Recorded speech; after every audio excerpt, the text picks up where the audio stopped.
let's go back to that child-directed speech. That's the clinical term for what we more commonly know as baby talk. It's when you speak to your baby with a higher pitch in your voice and simpler words and simple sentences.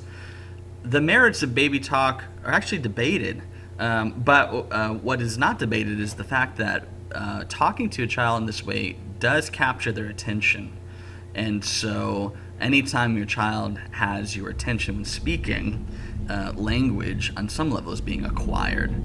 Problem is sometimes the empiricists might say that baby talk maybe hinders growth by being oversimplified. Here are some ways to move beyond baby talk, and these naturally come as a child develops. Recasting and expanding. When you rephrase what the child says as a question, or you fully grammatically correct the sentence. So if a child said cookie now or car move road, the adult might say something like, would you like a cookie now? Or the car drives down the road. Those are both examples of recasting and expanding. Now, in recent events, the question has arose about language before birth. In 2013, research led by Christine Moon at Pacific Lutheran University concluded that babies in their last 10 weeks of pregnancy have the capacity to learn and remember the elementary sound of their language and their mother. She said babies are not phonetically naive at birth.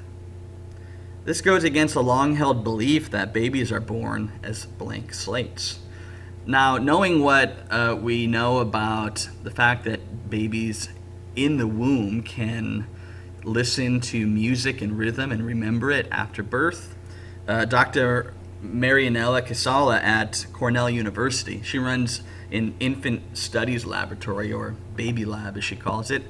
She also researched this notion of language sounds before birth, and her research confirms what Christine Moon found about babies acquiring the ability to recognize and remember sounds from their last 10 weeks as a fetus. Another current event in language development might be this, that economic status plays a crucial role in child language development. A study done in the 1990s by child psychologists Betty Hart and Todd Risley found that by the age of 3, a poor child is likely to hear 30 million fewer words at home than a child from a professional family. And that disparity really matters. By high school, that difference is not just a small gap, but a chasm in language development. They said that children are not born smart. They're made smart by parents talking to them. And so in homes in which families aren't talking or talking intelligently or aren't around to talk, there is a huge deficit in language being acquired. Young, poor boys have statistically the most trouble in school, and Hart and Risley linked this language deficit to those struggles. And furthermore, they said that language deficit is passed down throughout the years because language development for a child levels off and slows and stops at the parent's own language level.